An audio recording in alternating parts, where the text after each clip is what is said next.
Esperanza te quiere invitar a formar parte de esta gran comunidad digital, en donde compartimos las asambleas virtuales semanales, así como el panorama político-electoral nacional e internacional. Para informarte de todo, lo único que tienes que hacer es seguir nuestras redes sociales, desde tu celular, tablet o computadora, con estos sencillos pasos. Ingresa a la plataforma de YouTube y en la barra del buscador escribe René Bejarano Martínez y así de fácil encontrarás nuestro canal. Una vez ahí, solo tienes que dar clic en el botón rojo que dice suscribirse y listo, ya eres parte de esta comunidad. Y recuerda activar la campanita en la opción que dice todas para que te llegue un aviso cada vez que subamos un nuevo video. Así de fácil, juntos estaremos construyendo esperanza por el buen vivir.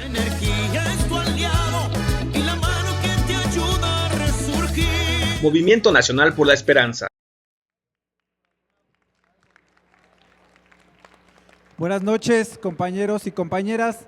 Si gustan ir tomando asiento, vamos a dar inicio a nuestra asamblea semanal del Movimiento Nacional por la Esperanza, correspondiente al 11 de marzo del 2024.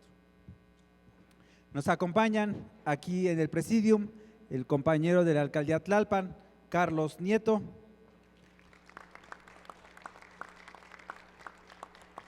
Desde Citlala, en el estado de Guerrero, nos acompaña el compañero dirigente Efraín Lara.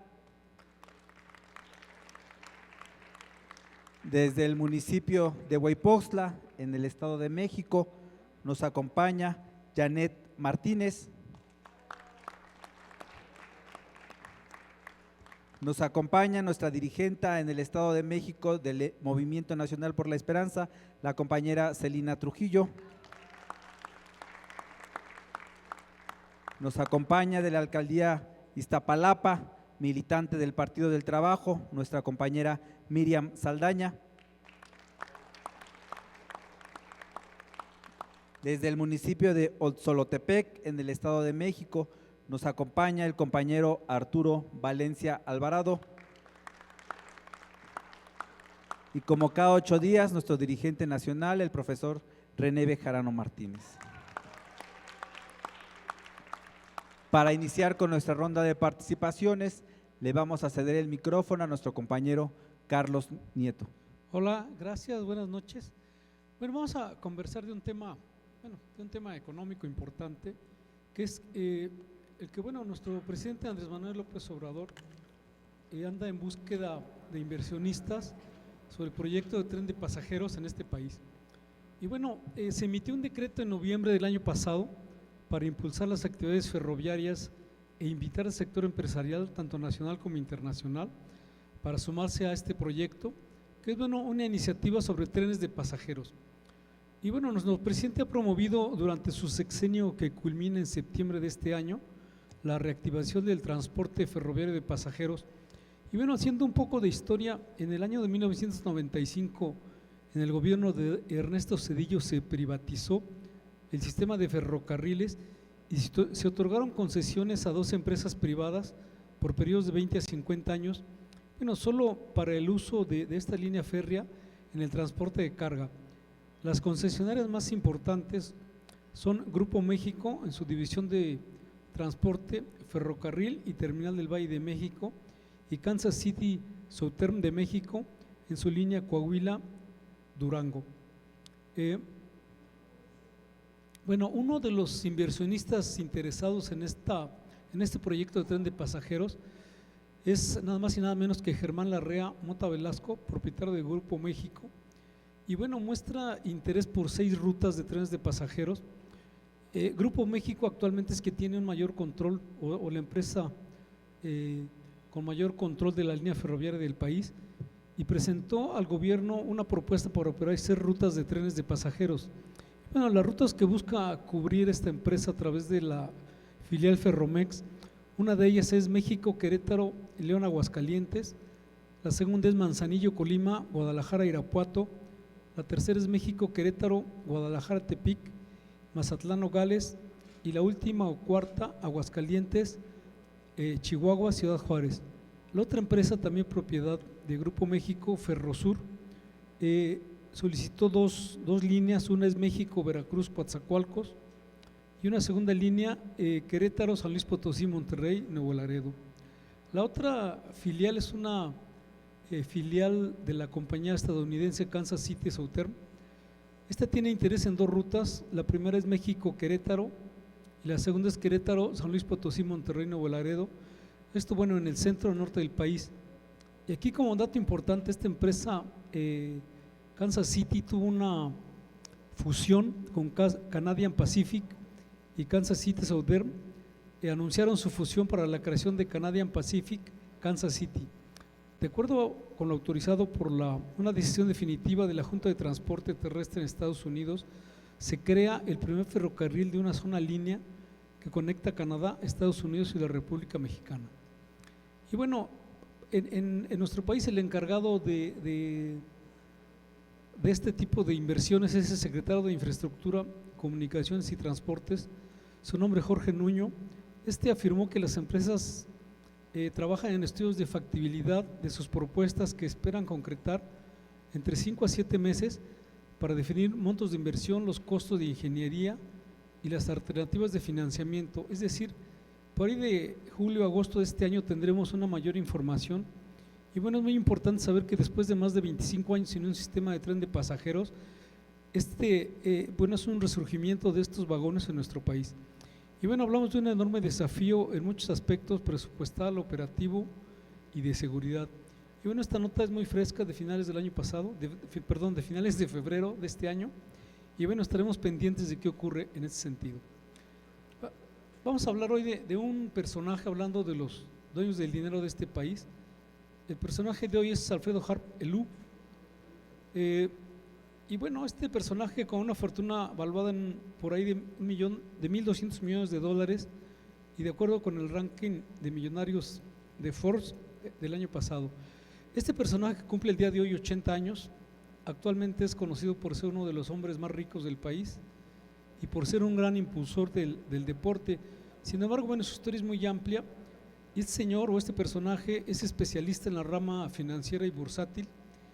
En 1971 su fortuna creció a través de la banca y la fundación de la Casa de Bolsa, Acciones y Valores de México, conocida como Axival, en conjunto con Roberto Hernández Ramírez.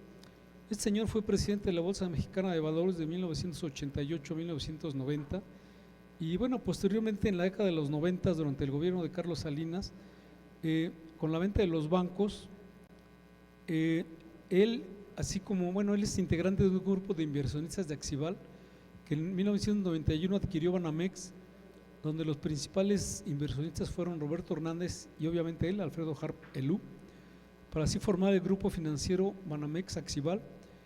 Este personaje ostentó el cargo de presidente de Banamex y bueno, ayer tuvo una celebración en su estadio allá en el sur de la ciudad.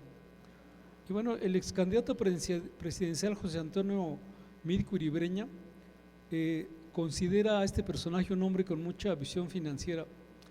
Sin embargo, al interior de Banamex, en la época en que fue presidente de este banco, los empleados que generaban el negocio y trabajaban en el día a día, pues realmente tienen otra información. Las primeras indicaciones de Harp Elú fue hacer más rentable la institución, disminuyendo planta de personal. En diversas áreas operativas no había tecnología, recordemos que eran los años 90. En algunas áreas operativas se cambiaron las máquinas de escribir por computadoras, donde una computadora compartida por 2 asistentes secretariales. Posteriormente, ya con la tecnología, se redujo esa plantilla de personal al 50%. Iniciaron las liquidaciones de personal, se disminuyeron prestaciones. Hacia la clientela se dio inicio a las comisiones que llegaron para quedarse, comisiones por manejo de cuenta, las comisiones por girar un cheque sin fondos, entre otras. Y bueno, esto dio sí como resultado una mayor rentabilidad para el banco, pero si esa es la visión financiera que nos quiere decir José Antonio Meade Curibreña, evidentemente no la compartimos. Bueno, también el señor Alfredo Harp sufrió una privación de libertad o un secuestro por ahí de marzo de 1994 al salir de su casa en Coyoacán. Y bueno, por aquella época un grupo de banqueros se reunieron con el entonces presidente Carlos Salinas de Gortari, que atravesaba por su último año de gobierno con una gran crisis en materia de seguridad, y bueno, esto fue una prueba de ello. Y bueno, después de más de 100 días de cautiverio y un pago de varios millones de dólares, Este personaje fue liberado. Se dice, sin llegar a confirmarlo, que el pago de este rescate fue con cargo a resultados del banco, es decir, nuevamente las utilidades de los empleados se dieron para pagar este rescate. Ya en el año 2001, Alfredo Harp Elú y Roberto Hernández Ramírez, entonces dueños de Banamex, diseñaron la operación de venta a Citigroup, quien adquirió el grupo financiero Banamex Axival. Era una operación de por ahí de los 12,000 millones de dólares. Y bueno, a partir de entonces Alfredo Harp decide dedicar la mayor parte de su tiempo a la filantropía y al deporte, actualmente con residencia en Oaxaca.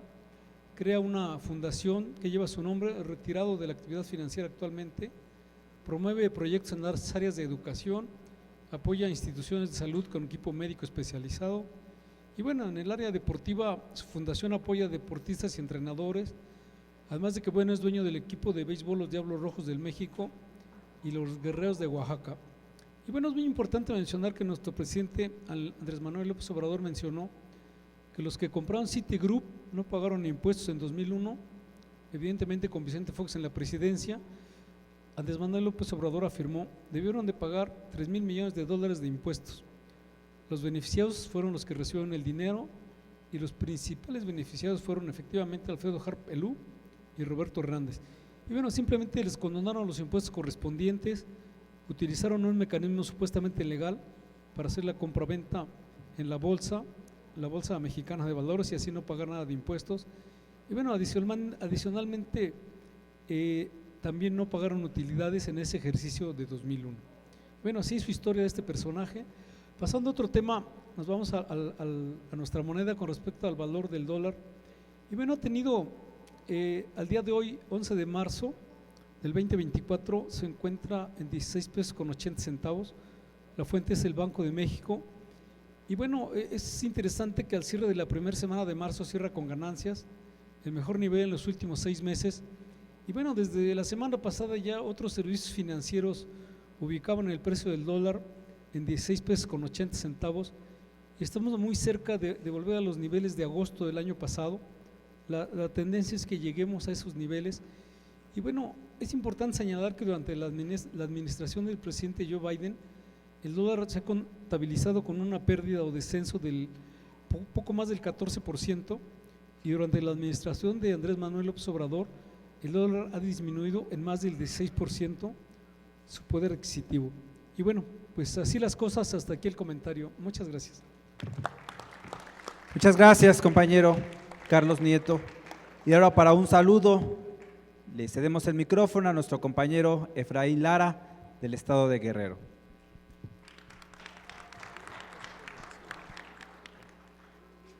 Muy buenas noches, muchas gracias a todos, muchas gracias, profe. La semana antepasada ya tuve la oportunidad de platicar con usted y hoy me congratulo de estar nuevamente con ustedes, ahora del otro lado de la pantalla. Como cada lunes siempre lo sintonizamos, lo vemos a través de las transmisiones. Antes pues era hasta cada martes, ¿sí? Desde el 2012 que estamos en este grupo, lo que era la IDN y ahora MNE.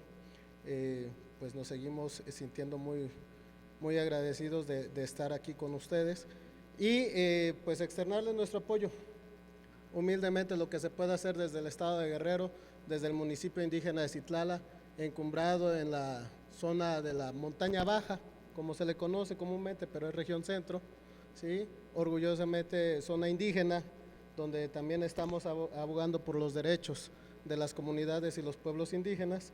Entonces, reciba nuestro más cálido saludo y nuestro abrazo fraterno, sobre todo después de lo que vimos el día de ayer en la conferencia de 20 años. Con eso nos damos cuenta una vez más que sin duda estamos y seguiremos estando del lado correcto de la historia. ¿Sí? Muchas gracias a todos. Muchas gracias, compañero Efraín Lara. Y ahora nos vamos hasta el Estado de México y le cedemos el micrófono a nuestra compañera Janet Martínez. Hola, muy buenas noches, compañeros. Un gusto estar con ustedes.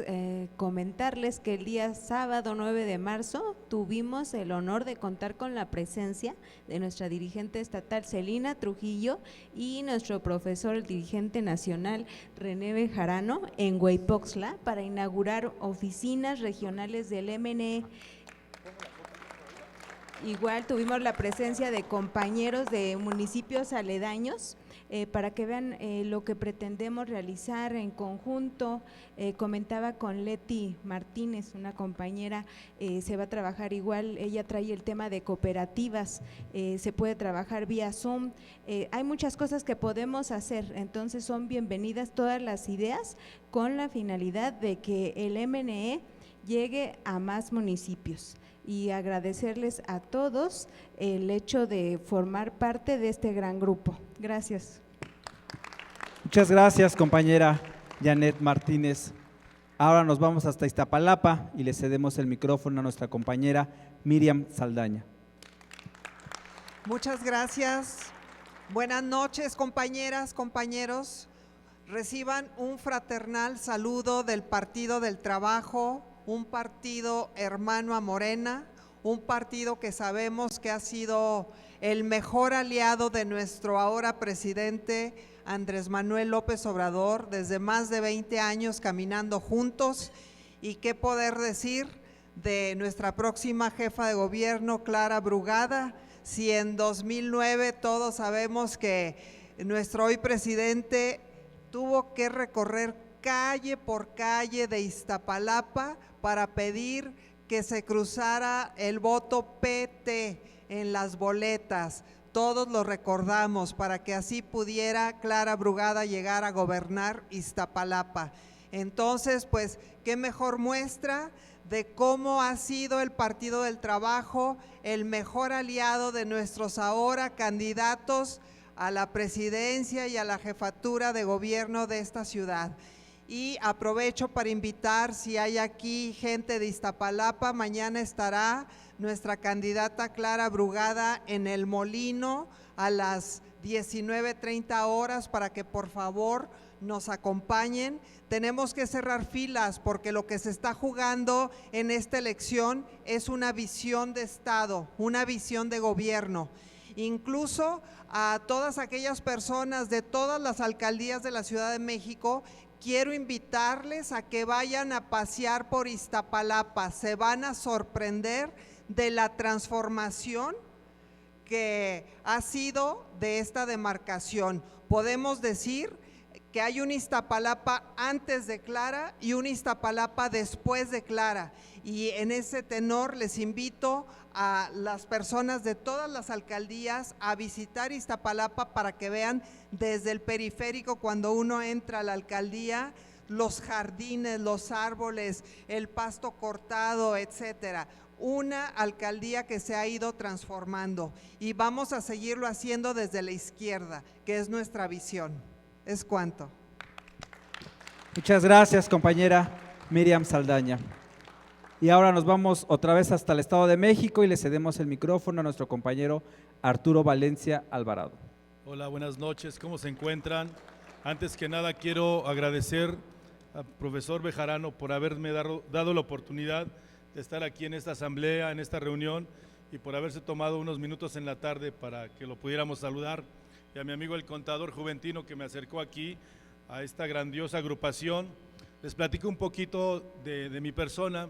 Bueno, hace 5 meses, ya tengo como 7 u 8 años haciendo labor social en este municipio de Otzolotepec. Otzolotepec está muy cercano al aeropuerto de Toluca, más o menos a 15 o 20 minutos, para que se den una idea. Yo tengo, les comentaba, unos 8 años haciendo labor social. Yo tengo una empresa de equipo médico, entonces hemos empezado con hacer donaciones, pues lo clásico, con despensas, cenas de Navidad, después algunas ayudantías para personas que requieren algunos aditamentos de medicinas o andaderas, sillas de ruedas. Con la época de la pandemia, desafortunadamente para mucha gente, pues fue algo terrible. La empresa, obviamente, como es de equipo médico, pues la verdad las ventas subieron bastante y en ese sentir me hizo razonar y decir, tengo que ayudar a la sociedad requería de tanques de oxígeno, concentradores, todo lo que se requería para tratar de apoyarlos. Entonces ahí empezó todavía más mi sentimiento de ayudar a la gente, de apoyarlos más, porque sé que no había poder humano que pudiera solventar todas esas necesidades. Sin embargo, en la medida en que pudimos, fuimos ayudando a la gente, ayudando. Eso, créanme que a mí me empezó a llenar el alma el poder ayudar a la gente. De ahí seguimos avanzando día a día, obviamente, cada vez ayudando un poquito más a la gente. Yo le platicaba al profesor Bejarano que una de las últimas obras que hice ahí fue agrandar un poco el centro de salud municipal hace 8 meses y ahorita ya lo terminamos, lo amueblamos, gracias a Dios ya estamos con el segundo centro de salud y les platico, no soy político, ¿sí? Soy un empresario de equipo médico, pero hace 4 o 5 meses me invitaron a participar como precandidato y creo que me ha ido muy bien. Yo le decía al profesor que realmente en las encuestas y a nivel de cancha estoy muy bien posicionado. Yo quiero ayudar a mi pueblo, quiero decir, como decía aquí la diputada, quiero ser la Clara Brugada de mi municipio, transformarlo, un antes y un después, que exista Arturo Valencia. ¿Por qué? Porque tengo la convicción y sé que tengo la proyección para que mi pueblo y mi comunidad puedan evolucionar. Es todo lo que les quiero decir. Muchas gracias por escucharme y les agradezco de todo corazón. Gracias, profesor. Muchas gracias, compañero Arturo Valencia, por este mensaje. Y ahora nos vamos con Celina Trujillo para los trabajos en el Estado de México. Muy bien. Pues bienvenido, compañero Arturo. Un gusto que estén aquí. Compañeras, compañeros, como siempre y cada 8 días es un gusto compartir esta asamblea semanal de nuestro Movimiento Nacional por la Esperanza. No sin antes felicitar también a la compañera Janet por el esfuerzo que ha hecho en su municipio para aperturar estas casas de la esperanza, que segura estoy que tendrá mucho éxito. Son unas oficinas muy bonitas y ojalá y le den el servicio a la población que merece y que necesita. Comentarles que desde ya se está dando atención médica y también psicológica. Entonces, pues un fuerte aplauso para nuestra compañera, por favor. Comentar en cuanto al Estado de México, hemos dado puntual seguimiento a todas las actividades de nuestra gobernadora y esta vez pues vamos a tratar de omitir porque estamos en veda electoral y pues ella misma ha tenido ese cuidado en sus redes sociales. Estamos al pendiente de las actividades, de todo el tema sociopolítico de nuestra entidad. Pero hoy, como hace 8 días comentamos que íbamos a hablar un poquito de lo que significa el 8 de marzo. La Asamblea General de las Naciones Unidas acordó establecer el día 8 de marzo en el año de 1975 con el objetivo de referir a la mujer como un artífice de la historia y el reconocer la lucha de las mujeres por participar en nuestra sociedad en pie de igualdad con los hombres, así como reivindicar que mujeres pertenecientes a todos los continentes lucharon por la igualdad, la paz, la justicia, el respeto pleno a los derechos humanos, la seguridad y el desarrollo sostenible. Comentar que después de 49 años conmemoramos la vida de las intrépidas que rompieron barreras y lucharon por la libertad. Durante años, cientos de mujeres extraordinarias se han alzado contra la injusticia, buscando el trabajo y diligentemente por la igualdad de género en todas sus formas.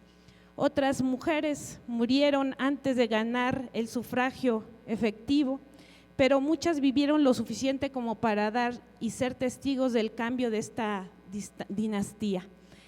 En las generaciones siguientes se han logrado legisladoras y que hoy se vota, todos y todas tenemos este derecho.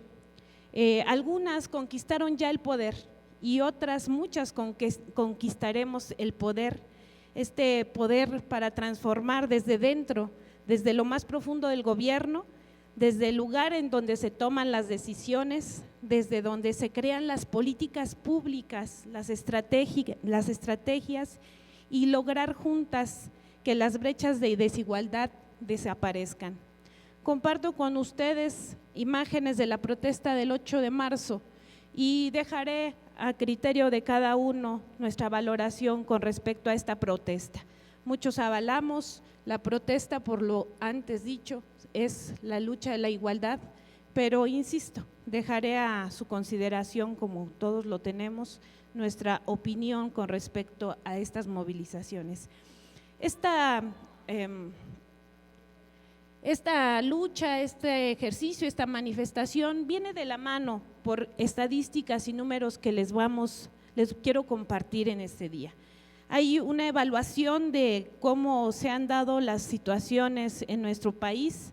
Hablamos, por ejemplo, de los feminicidios en un periodo de diciembre del 2018 a enero del 2024, en 7 entidades de la República se comprende o abarca el 51.4% de este delito.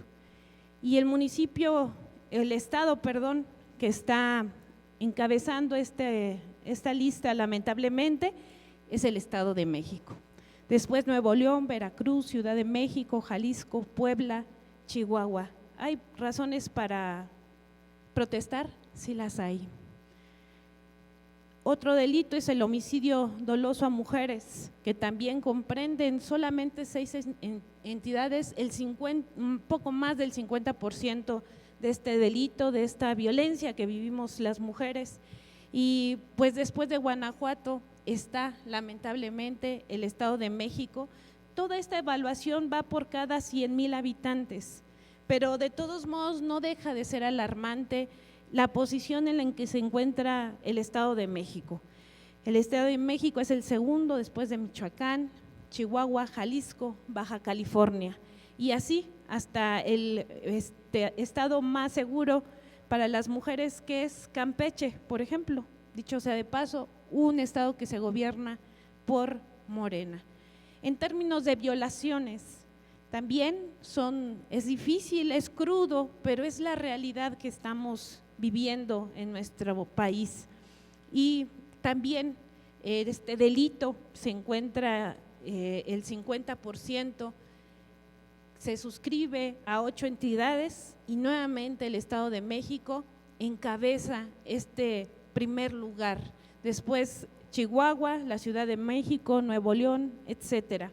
Y también uno de los estados con menor índice es Tlaxcala, que es también una entidad gobernada por Morena.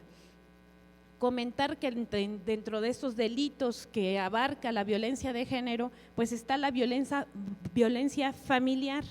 De igual manera, después de la Ciudad de México está el Estado de México, como en segundo lugar, Nuevo León, Jalisco.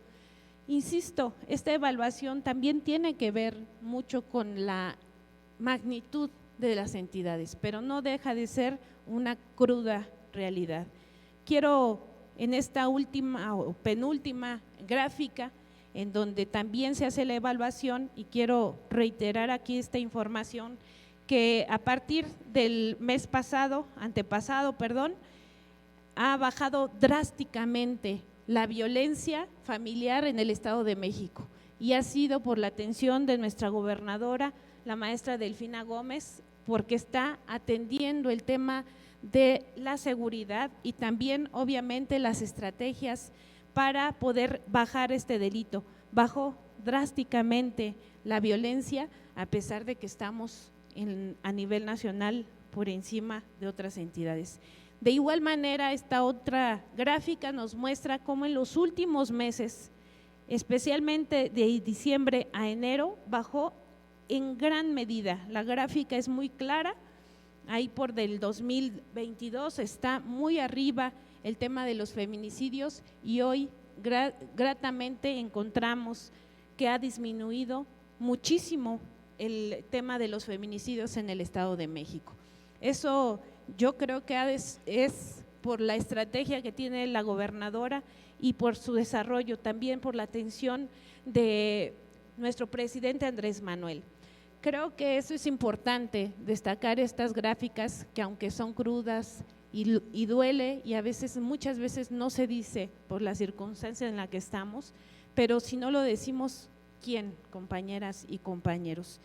En cuanto al Estado de México y sus actividades del Movimiento Nacional por la Esperanza, nos es grato decir que en el Estado de México las mujeres somos un gran número de personas que integramos a este Movimiento Nacional por la Esperanza.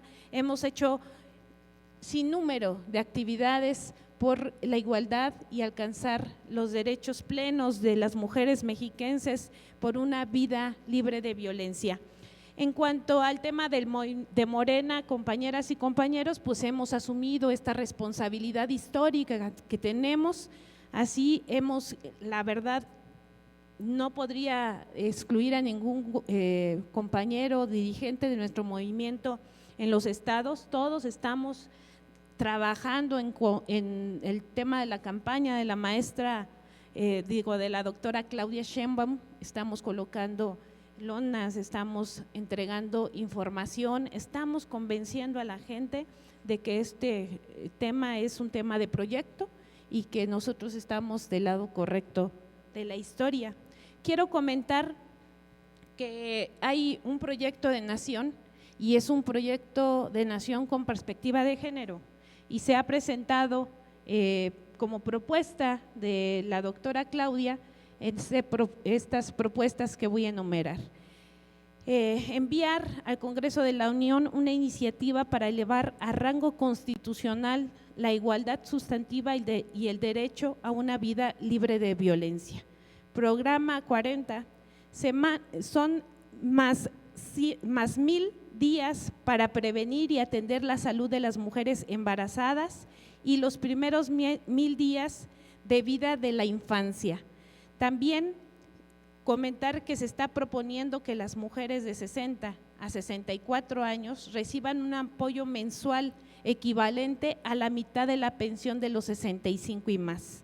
Programa SOS Mujeres, número de atención asterisco 765 y otro punto que es importante, el agresor sale de la casa, que es un tema que ya está aquí en la Ciudad de México y lo aplaudimos, que fue trabajado por la doctora cuando fue jefa de gobierno y pues nos da gusto que hoy pueda hacer esto a nivel federal porque pues ya vimos las estadísticas, ¿no? La violencia familiar, las violencias hacia las mujeres son muy grandes y a veces este tema, por eso las mujeres no salen de este círculo vicioso porque están pues indefensas si se salen de sus casas. Pero hoy el agresor, esperemos que ya pronto sea una ley, el agresor sale de la casa.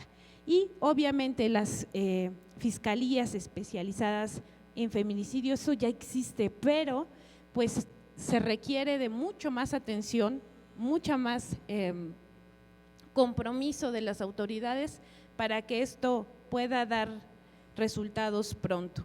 Comentar, compañeras y compañeros, que ya en el Estado de México Morena ha desplegado un listado de compañeras y compañeros ya candidatos a las 42 principales alcaldías, presidencias municipales, entre ellas destacan y quiero comentar, está el compañero Raciel Pérez, candidato a la presidencia de Tlalnepantla, que ha sido un compañero pues que se ha coordinado, tenemos muchas coincidencias y nos da mucho gusto que a través de esta candidatura reconozcan el liderazgo desde que, bueno, ahorita lo dice el profe, pero nos da mucho gusto que el compañero Raciel sea candidato, igual que muchos compañeros como la reelección de Felipe Arbizu en Ixtapaluca, la reelección de Xóchitl Flores en Chimalhuacán o de Adolfo Cerqueda, compañeros del compañero de Nesa, compañeros y compañeras que tienen un liderazgo muy establecido en sus municipios, hoy son los candidatos y candidatas de este partido y nos da mucho gusto. Vamos a estar muy al pendiente porque faltan muchos más municipios importantes en nuestro estado, todos los 125, pero sí tenemos ya establecidos candidatas y candidatos en estos 42 municipios y les deseamos todo el éxito del mundo, decir que vamos a trabajar para que todos y todos logren ser representantes de representantes populares en sus municipios. Estaremos muy al pendiente, no sin antes comentar pues que también se definió la candidatura en el municipio de Los Reyes La Paz con la profesora Marta Guerrero, senadora de la República, y debo decirles que a mí me da mucho gusto. Al final todo el mundo aspiramos, tenemos nuestra nuestra legítima aspiración, pero en esta ocasión quiero comentar, miren, el municipio de La Paz es un municipio de la zona oriente que prácticamente es un lunar, gobernado actualmente por el PRI. A nuestro alrededor, iniciando por un municipio tan importante como Chimalhuacán, Chicoloapan, Chimalhuacán, Iztapaluca, Chalco, Valle de Chalco, es el único municipio que no es morenista. Y con esta designación de la maestra Marta, quiero comentar que el Movimiento Nacional por la Esperanza en Los Reyes La Paz vamos a poner todo nuestro esfuerzo para lograr que este municipio se logre morenista nuevamente y que tengamos por fin la transformación que todas y todos merecemos en este municipio conurbado del Estado de México.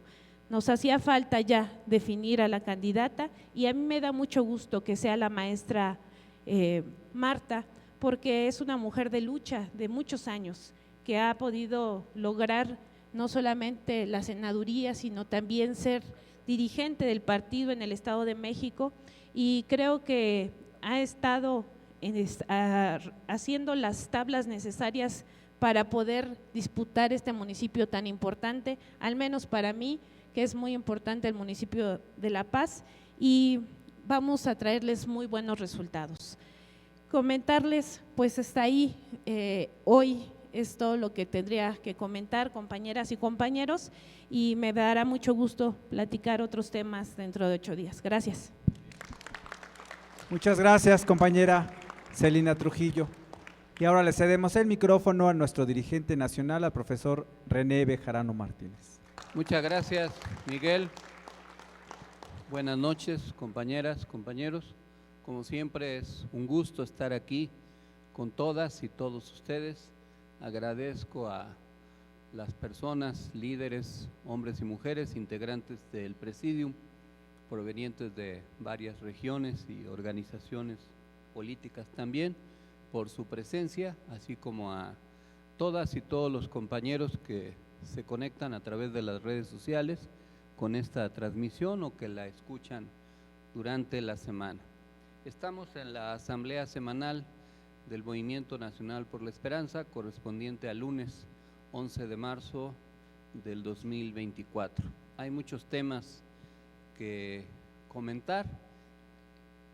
Uno es que durante marzo se podrá concretar la compra de 6 hospitales concesionados. El presidente adelantó que en este mes podría concretarse la compra de 6 hospitales que en sexenios pasados se concesionaron a privados bajo el esquema de asociación público-privada, por los cuales se pagan millones de pesos de recursos públicos cada año. Indicó que de los 9 hospitales bajo este esquema, en 3 ya se tienen convenios de compra. También el titular del Ejecutivo realiza un recorrido de supervisión por los hospitales y centros de salud del país para evaluar el avance en materia de salud. El diagnóstico concluirá el 17 de marzo. El 21 de marzo encabezará una reunión con gobernadores en Oaxaca para evaluar los avances de IMSS Bienestar. En otro tema, de acuerdo con la OCDE, México es el segundo país con la electricidad más barata a un precio de $0.05 por kilowatt hora. Solo se está por detrás de Corea del Sur, que Corea del Sur, voy a hacer un chiste, pero no es racista, usan poca luz porque ven menos, porque tienen los ojos semicerrados. No, no es cierto. No es cierto, ¿eh? Solo está por detrás de Corea del Sur, cuyo precio es de $0.03 por kilowatt hora, pero supera en servicio económico a España, Japón, Bélgica, Alemania, Países Bajos, Estonia y Reino Unido, entre otros. Y quiero resaltar que en España, donde está la empresa Iberdrola, que controla una buena parte de la producción de energía de aquel país y que recientemente accedió a vender sus plantas en México, en España es muy cara la energía eléctrica, se vuelve mucho más cara en verano por los altos niveles de la temperatura, pero también en invierno por la necesidad de la calefacción, y eso hace que el nivel de la economía familiar pues sea mucho más difícil de sostener. También, según el INEGI, eso es también de resaltarse, los mexicanos están más felices que nunca, pues según el balance anímico de la población a enero de 2024 se tiene un valor positivo de 6.6, el nivel más alto reportado desde 2015, cuando inició la mediación. Respecto a la satisfacción con la vida, los mexicanos reportan un promedio de 8.4, una escala de 10. El pueblo está feliz, feliz, feliz, dijo el mandatario. Otra manera de evaluar el tema es el ánimo social. Esto es, en términos sociológicos, ¿cuál es el estado de ánimo? En promedio, desde luego que hay gente que tiene mayores problemas y por lo tanto su situación anímica no es la mejor, pero esta es una medición con base a las encuestas que hace el Instituto Nacional de Estadística, Geografía e Informática. Por otro lado, el titular del Ejecutivo recordó que el humanismo mexicano es exaltar lo grandioso de nuestras culturas, de las grandes civilizaciones que florecieron en lo que hoy es nuestro país, pero también es enaltecer lo fecundo de nuestra historia política. Respecto a la economía moral, dijo que surge del legado de José María Morelos y Pavón, quien buscó una mejor distribución de la riqueza, el ingreso y del presupuesto. Aquí conviene recordar también que en el MNE hicimos un ensayo sobre el humanismo mexicano, las fuentes y las partes integrantes del humanismo mexicano, que es conveniente que revisen. Está en los chats que mandamos cada semana, se los vamos a reenviar esta semana porque es importante que la gente estudie, revise, se documente y pueda argumentar sólidamente, porque la propuesta del humanismo mexicano pretende ser la sustitución del modelo ideológico del neoliberalismo. Durante muchos años el sistema político tuvo una ideología en México, el nacionalismo revolucionario, hasta que en 1982 terminó desplazándose hacia el neoliberalismo que prevaleció durante más de 30 años. Ahora pretendemos que el modelo ideológico que sustente la acción del Estado mexicano sea el humanismo mexicano. Hay que entenderlo, hay que estudiar en qué significa, de dónde viene, qué aportes hubo desde épocas centenarias y qué desarrollos hubo en Europa, pero también en los pueblos prehispánicos, cómo se desarrolló en América Latina, cuál fue el componente filosófico que le dio sustento y qué es hoy el humanismo mexicano o qué pretende ser, que tiene que ver con la cultura del paz, la economía moral, la defensa de los derechos de las mujeres, el bienestar, etcétera, y que sustenta esta teoría que se pretende convertir en un modelo ideológico. Para que se asuma, pues hay que entenderlo, hay que no solo repetir que eso es lo que nos anima, sino qué significa y cuáles son sus partes y por qué lo defendemos. En otro tema, se atendió la solicitud de protección de candidatas y candidatos que van a participar en el proceso electoral del 2024. La titular de la Secretaría de Seguridad y Protección Ciudadana, Rosa Isela Rodríguez, aseguró que el gobierno federal tiene el compromiso de garantizar un proceso electoral pacífico.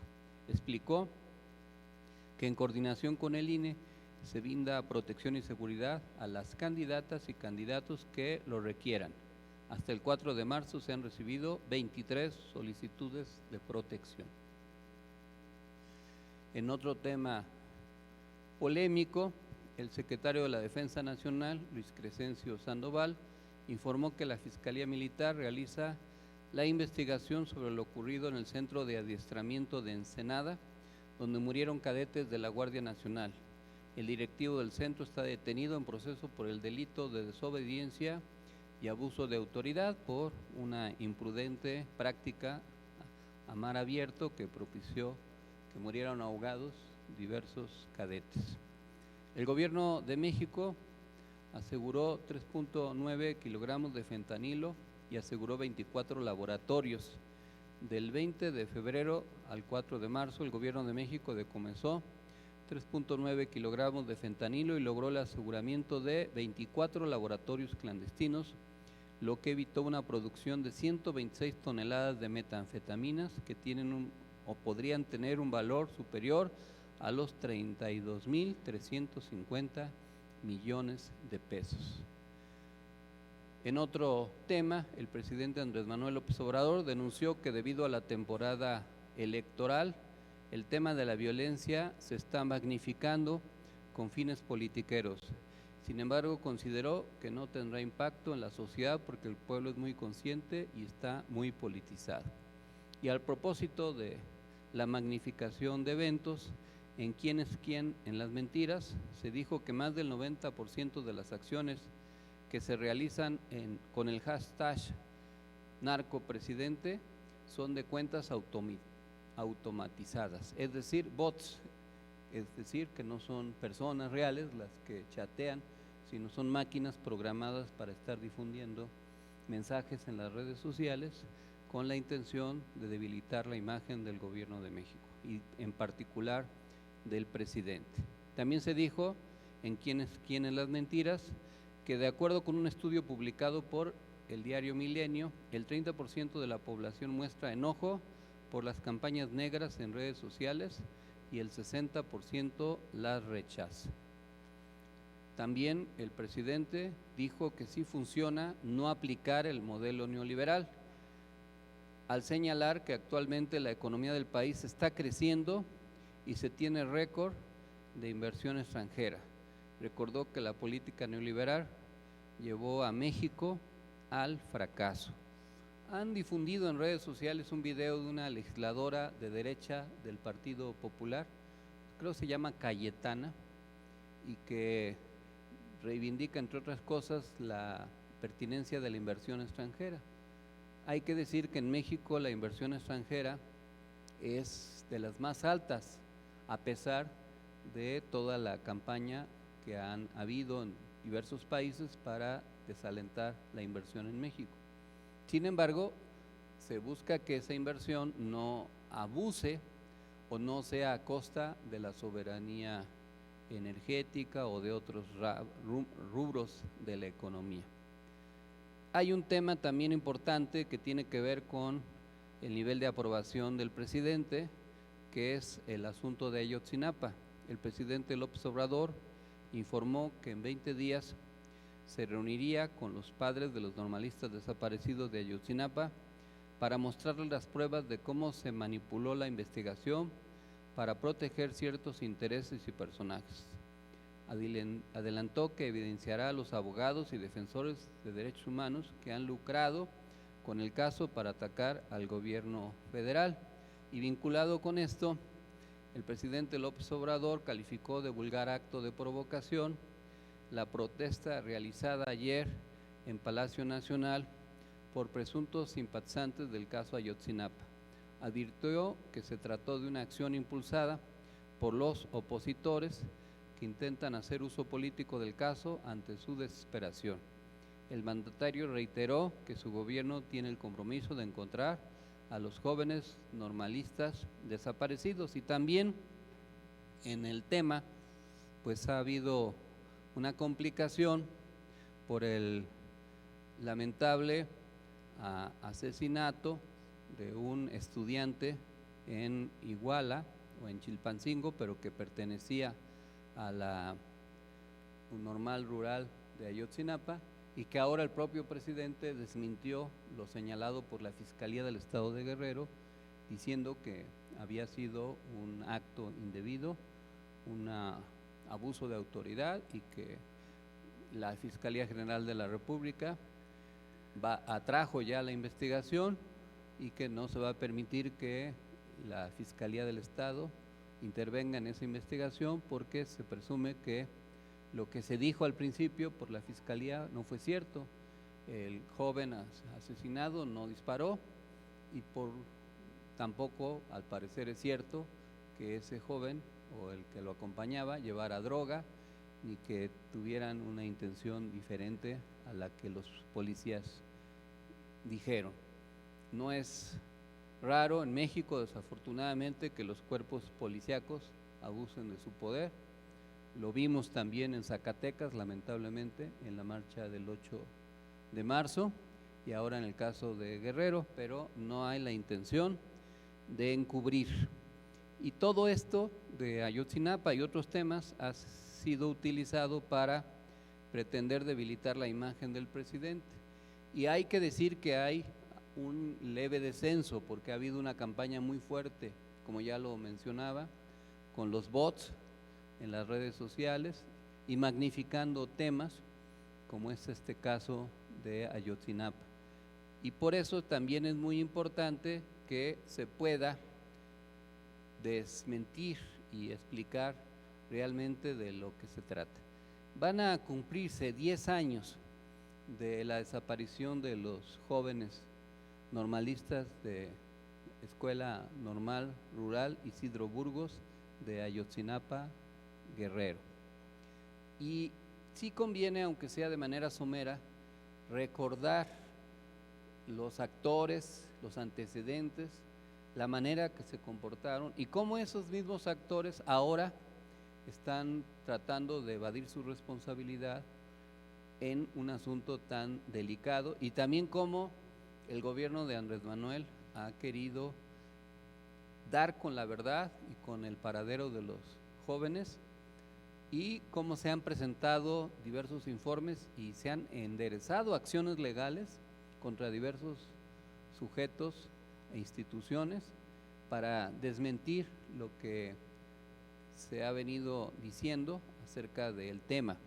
Aunque también hay que señalar que, como ya se dijo, hay intereses particulares, políticos, atrás del asunto de diverso tipo y que terminan coincidiendo. Desde antes de la desaparición de los normalistas en Iguala, los que entonces militábamos en el PRD, nos opusimos a la candidatura en la elección local del 2012 de José Luis Abarca para presidente municipal de Iguala. Fueron los integrantes de la corriente Nueva Izquierda los que impusieron esa candidatura, los chuchos como se les dice, y que ahora forman parte de la alianza del PRIAN-RD, fueron los que impulsaron esa candidatura. José Luis Abarca y su esposa fueron después promotores de la campaña de Carlos Navarrete para la presidencia nacional del PRD. Nosotros desde aquellos años decíamos que era una candidatura inconveniente por la presunción que había desde entonces de nexos con grupos criminales y que no era lo que más convenía. Sin embargo, no se hizo oídos sordos, se impuso esa candidatura. Y en Iguala, como en Guerrero, desafortunadamente, siempre ha habido asesinatos en épocas electorales para hacer a un lado líderes posibles triunfadores en procesos electorales o para imponer a otros. Y también ya en el poder, los alcaldes y sus grupos asociados, en este caso los Guerreros Unidos, pues se dedicaban a combatir a disidentes sociales o políticos. Así fue como, por ejemplo, se asesinó al síndico del Ayuntamiento de Iguala, Justino Carvajal Salgado. Después de un intento fallido, se dio su asesinato. Después, meses después, hubo varios asesinatos y una desaparición o varias desapariciones. Fue el caso de Arturo Hernández Cardona y otros compañeros. Arturo fue secuestrado junto con otros líderes en una caseta cercana a Iguala y ahí en el cerro de Guadalupe, de la colonia Guadalupe, lo mantuvieron. Ahí lo victimaron a él. Afortunadamente los sicarios que los tenían cautivos estaban tan drogados que no pudieron evitar la fuga de los sobrevivientes y por eso fue que nos enteramos de la verdad. Varios de los sobrevivientes se acercaron a nosotros y nos platicaron todo el proceso de cómo había estado y uno de ellos, Nicolás Mendoza Villa, fue el que denunció tanto en la Fiscalía de Guerrero como en la Fiscalía General de la República que fue el mismo presidente municipal en persona, José Luis Abarca, el que había ejecutado a Arturo Hernández Cardona. No fue un dicho, fue un señalamiento ante una autoridad judicial. Nicolás fue uno de los sobrevivientes de ese secuestro y todo esto se dio antes de la desaparición de los normalistas. Nosotros luchamos por el desafuero de José Luis Abarca, buscamos que el asunto fuera atraído por la Fiscalía General de la República. Yo busqué al entonces procurador, así se llamaban antes, Murillo Caram, me entrevisté con él, le explicamos el asunto, le pedimos que atrajera las investigaciones, nunca lo quiso hacer y pedimos en el Congreso local el desafuero del alcalde, José Luis Abarca.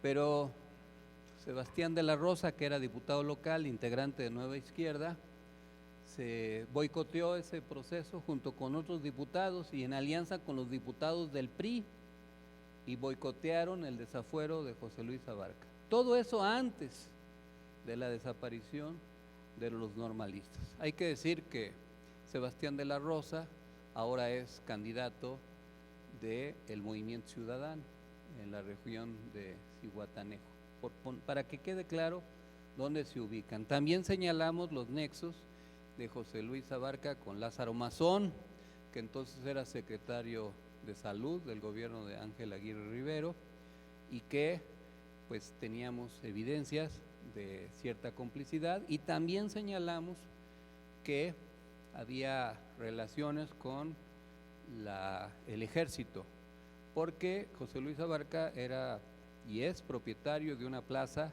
que se llama Tamarindos, allí en Iguala, e insólitamente el ejército desincorporó una parte de los terrenos de la Sedena a favor de la plaza Tamarindos. Habráse visto dónde va a ser o solo allá se puede dar el caso de que el ejército desincorpora una parte del cuartel para entregárselo a una plaza. Había una relación con el jefe de la zona militar, como se vería después, con los grupos delictivos, con el poder municipal y con la corriente de los chuchos y también en alianza con los legisladores del PRI. Viene la noche de Iguala, como se ha llamado, y ahora pues ya se sabe lo que sucedió, aparte del crimen contra los futbolistas de los avispones, que no tenían nada que ver con el asunto. Los grupos delictivos cuando detectaron a los normalistas que habían secuestrado un camión, ya con los chats que el gobierno norteamericano entregó de las intervenciones telefónicas que tenía de los jefes de los Guerreros Unidos, se descubrió que en esos camiones se transportaba droga en la ruta rumbo de Taxco y que iba a Chicago, y que la razón por la cual se detuvo a los normalistas fue precisamente porque ellos, sin saber, pues habían secuestrado un camión, pero esos camiones llevaban droga, y que por eso se dio la orden de detenerlos y desaparecerlos. El gobierno de Peña Nieto buscó encubrir ese crimen de Estado y urdió toda una operación judicial, política, mediática, a través de la llamada verdad histórica, ustedes se acordarán, y se presentó a diversos líderes criminales y se dio por muertos a los desaparecidos, supuestamente incinerados en el basurero de Cocula. Y se construyó toda esa historia. No es momento de entrar en detalles, pero también hubo una operación política para que el PRI recuperara el gobierno del Estado, cuando se buscó postular candidatos a modo que facilitaran el triunfo de Héctor Astudillo Bello, que a la postre fue gobernador y que ahora es integrante también del Movimiento Ciudadano, para facilitar que el gobierno del Estado construyera la llamada verdad histórica. Y Tomás Herón, que está prófugo y en Israel, y otros actores fueron los que armaron toda esa versión de los hechos. Esa versión, si no hubiera llegado al poder Andrés Manuel López Obrador, era o sería la que iba a prevalecer. Y hubo una maniobra judicial. ¿Cuál fue la maniobra judicial? Enderezar acusaciones contra los líderes criminales, pero hacerlas de mala manera para que poco a poco fueran siendo liberados por errores en los procedimientos, en las acusaciones, en los señalamientos. Y así fue como, ya estando en el poder López Obrador, en diversos juzgados, particularmente de uno de Tamaulipas, se fueron liberando a casi todos los acusados por los hechos de Iguala, por diversas deficiencias supuestas en el armado de las carpetas de investigación. ¿De qué se trataba? Pues como en el caso Colosio, de nunca dar con la verdad, construir una hipótesis, en el caso Colosio del famoso asesino solitario, y si se ve, pues solo hay un detenido y nadie más. Acá pues se trataba de generar toda una posibilidad para que se prevaleciera la impunidad. ¿Qué hizo el gobierno de López Obrador? Pues desmontó la llamada verdad histórica, se descubrió las complicidades, el motivo, los participantes, y se iniciaron procesos penales en contra de los militares involucrados, no los soldados, sino el jefe de la 27ª zona militar, el general, que en ese entonces no era general, que después Peña Nieto lo ascendió, y que están procesados por esos delitos de desaparición forzada de personas.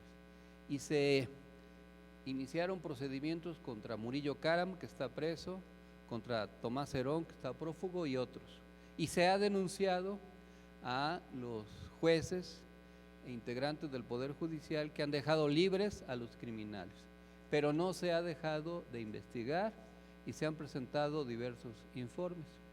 Ahora, ¿qué sucede? Que los que urdieron la verdad histórica traen una campaña contra el presidente y contra la 4T por los actos que la 4T sí hizo para dar con los responsables. Pero hay otro componente. Desgraciadamente, en la izquierda, y los que hemos sido luchadores sociales lo sabemos, se presentan grupos radicales. Yo, que fui militante de la CENTE muchos años, siempre me enfrenté a lo que denominábamos los ultras, así se les definía, o sea, grupos muy, muy radicales que trágicamente terminan sirviendo a los intereses de la derecha o de los grupos oficialistas.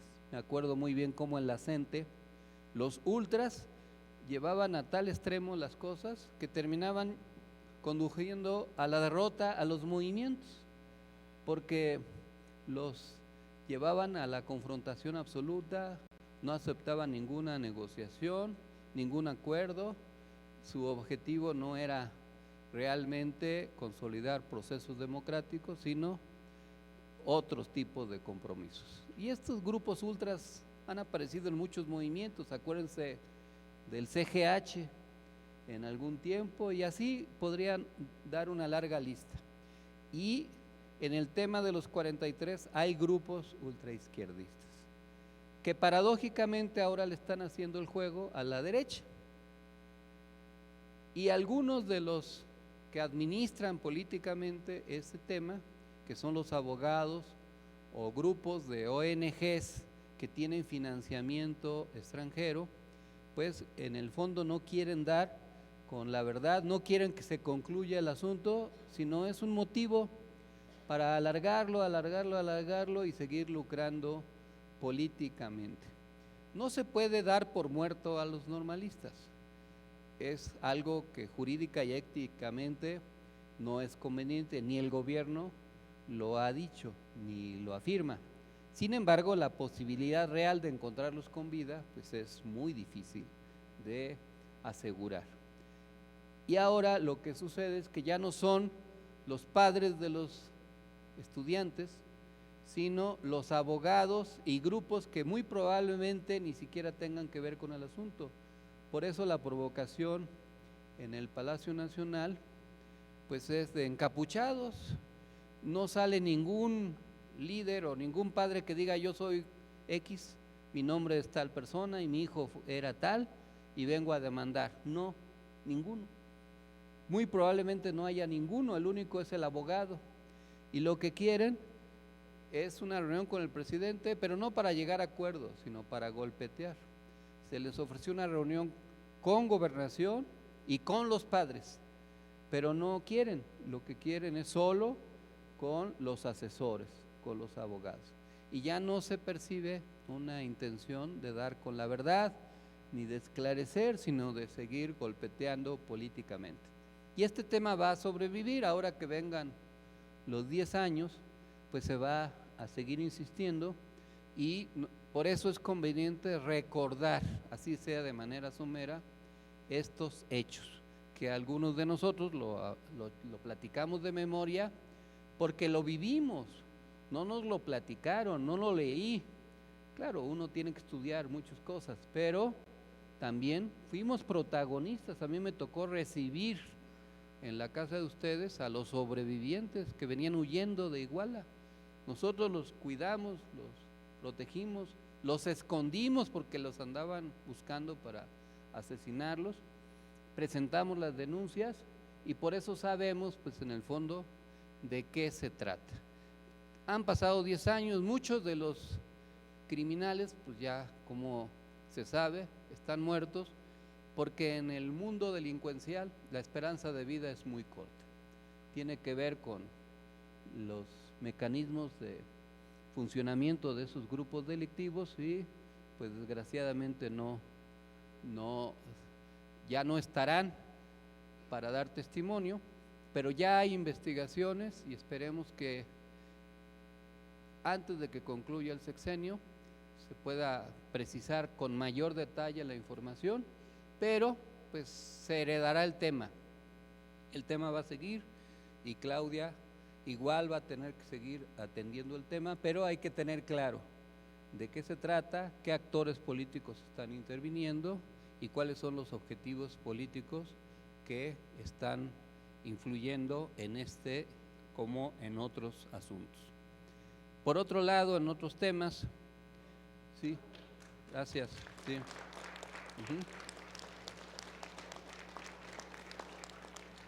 Pues el presidente habló de IMSS Bienestar, que del 7 al 10 de marzo el titular del Ejecutivo recorrió Tamaulipas, Zacatecas, San Luis Potosí, Michoacán, Estado de México, Quintana Roo, Campeche, Tabasco, Morelos y Ciudad de México para supervisar el avance del programa IMSS Bienestar.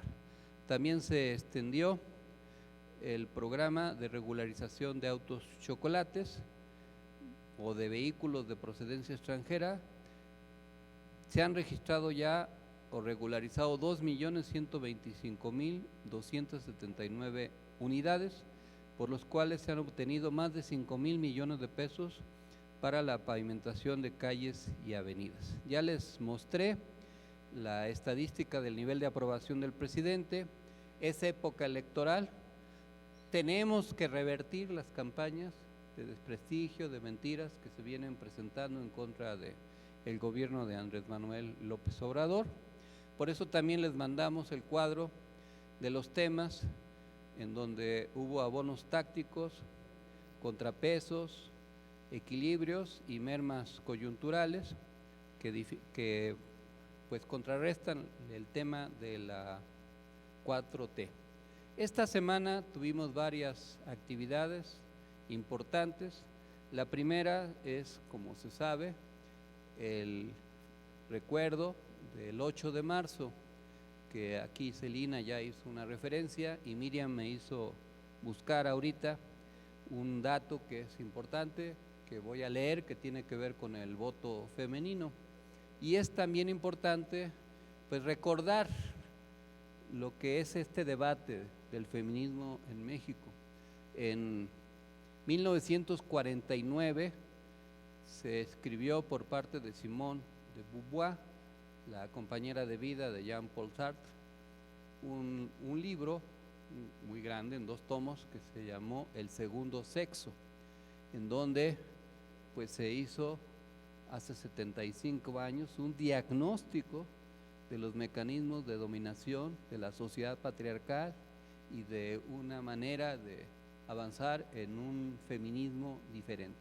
Han pasado 75 años, sería muy largo aquí ponerse a recordar todo lo que ha sucedido en la historia del avance de los derechos de las mujeres, pero en el caso de México sí conviene recordar el voto femenino, y en Yucatán, porque se recuerda el voto femenino aprobado durante el gobierno de Ruiz Cortines, pero no de este hecho. El voto femenino en Yucatán tiene una historia rica y emblemática. A nivel federal, el derecho al voto femenino en México fue reconocido oficialmente el 17 de octubre de 1953, cuando el presidente Adolfo Ruiz Cortines promulgó las reformas constitucionales correspondientes. Sin embargo, el primer voto femenino en una elección de puesto de elección popular ocurrió en 1923. Elvia Carrillo Puerto, destacada por su activismo en favor de los derechos de las mujeres, fue una de las primeras mujeres en votar en México, y su acción en las elecciones locales de Yucatán en 1923 marcó un hito en la historia del sufragio femenino en el país. Este precedente en Yucatán es un testimonio de la lucha temprana y continua por la igualdad de género en México, resaltando la importancia de figuras como Elvia Carrillo Puerto en este proceso histórico, y que recordamos ahora que es el año de Felipe Carrillo Puerto. Este es un acontecimiento importante. Esta semana también tuvimos varias actividades, visité y platicamos con diversos líderes, con el gobernador del estado de Hidalgo, Julio Menchaca, para pues avanzar en los temas que nos interesan de aquella entidad. Como ya dijo Janet, se inauguró la oficina regional del MNE allá en Hueypostla, y también se hizo la conferencia que difundimos a través de los chats por los 20 años de los videoescándalos. Les recomiendo ese texto porque es un recuento que también sirve para documentar lo que ha sido ese tema, que parece mentira que ya han pasado 2 décadas, pero sigue siendo un tema de debate aún en la actualidad. Seguimos trabajando. Este fin de semana tenemos la visita a Querétaro para coordinarnos con las compañeras y compañeros de aquella entidad, y así vamos a seguir recorriendo el país. Les invito, compañeras, compañeros, a seguir trabajando, a no bajar la guardia. A las compañeras y compañeros que resultaron o están resultando ser candidatos o candidatas, pues tratar de hacer el mejor esfuerzo, de obtener los mejores resultados. Los que por diversos motivos no sea posible, pues habrá que ver si se da el llamado plan B o C, es decir, buscar alternativas para no desesperarse, para seguir participando, sin perder la perspectiva. Hay posibilidades en algunos lugares de participar en donde Morena va por separado del PT o del Verde, pues a lo mejor participar a través de estos partidos, en donde es el caso. Pero no es prudente defeccionar y de irse con los de la derecha, del PRIAN-RD. Eso ya es otra cosa y ahí se abandona el proyecto. En esta etapa tan común de los conversos, como yo le llamo a los personajes que cambian de militancia política como de calcetines, pues nosotros tenemos que tener claridad acerca del proyecto en el que estamos. Sí puede haber ajustes dentro del mismo amplio espectro de las fuerzas progresistas, democráticas y de izquierda. También tenemos que entender que algunos de los conversos que se han acercado a la 4T son auténticos, son sinceros y buscan que la 4T triunfe y no solo se están acomodando. Hay otros que sabemos pues no son sinceros y que solo están participando por el cálculo político, y que si cambian los vientos de las correlaciones de fuerzas probablemente no sigan con nosotros, pero son un mal necesario. Es optar entre inconvenientes en el marco de una correlación de fuerzas determinada y en la búsqueda del llamado plan C para lograr los 2/3, cuando menos en ambas cámaras, o para triunfar se requiere, aunque implican un riesgo, porque a veces esos personajes son los que luego terminan combatiendo a la 4T que los ungió, como han habido casos en el pasado, como Germán Martínez Cáceres o Lili Telles o algunos otros que llegaron a los espacios que tenían gracias a la 4T y luego se volvieron unos de los principales detractores. Pero, les reitero, no hay que perder la perspectiva, no hay que ser desleales ni traicionar. La lealtad implica ser congruentes con las convicciones, y en la política, al paso del tiempo, no hay que traicionarse a uno mismo. Si es uno sincero y si realmente se cree en una causa, pues se tiene que ser congruente con eso y no hay que desesperarse. La vida política puede permitir oportunidades en diversos momentos. Un cargo de elección popular es importante. Yo no voy a hacer demagogia diciendo que aquí no buscamos luchar por cargos, sino por ideales. No, sí luchamos por ideales, pero también por cargos. Sin embargo, cuando no se puede conseguir los cargos, no es lo único por lo cual se lucha. Y hay muchos más espacios de participación en el movimiento social, en las asociaciones civiles, en las estructuras gubernamentales, en las estructuras partidistas. Y el trabajo político genera, cuando es de base, poder. Y a veces hay líderes que son más poderosos aunque no tengan cargo, por la representatividad y la influencia que tienen. nosotros como movimiento podemos afirmar que somos una fuerza política, social muy poderosa por la influencia que ejercemos a lo largo y ancho del país.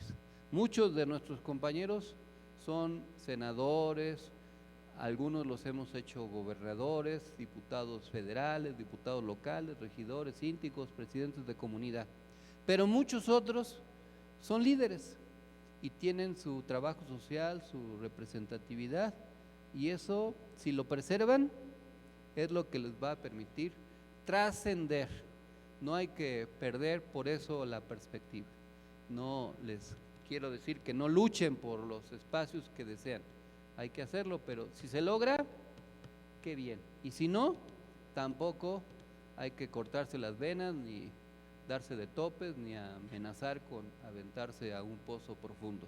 Hay que seguir luchando siempre hasta conseguir que nuestras metas se puedan lograr, y eso también da muchas satisfacciones. La lucha política tiene que medirse por las satisfacciones que se obtienen, y a veces pues están las satisfacciones en la liturgia, en las ceremonias, en los eventos solemnes, en las efemérides, pero yo les aseguro que las mejores satisfacciones son las del trato con la gente, las de la convivencia, las del reconocimiento, la de la identificación que uno logra tener en las comunidades y el reconocimiento que las comunidades nos otorgan y que se expresa en cosas muy sencillas, como sea un vaso con agua, un vaso con pulque, o un bocadillo, o una tortilla con aguacate. Lo que sea es más importante que una dieta multimillonaria por algún cargo de elección popular, porque eso no tiene precio y eso se conserva para siempre, y hay que procurar conseguirlo siempre más allá de los espacios de elección popular. Muchas gracias, compañeras y compañeros. Y para concluir nuestra asamblea semanal, nos ponemos de pie para entonar nuestro himno nacional.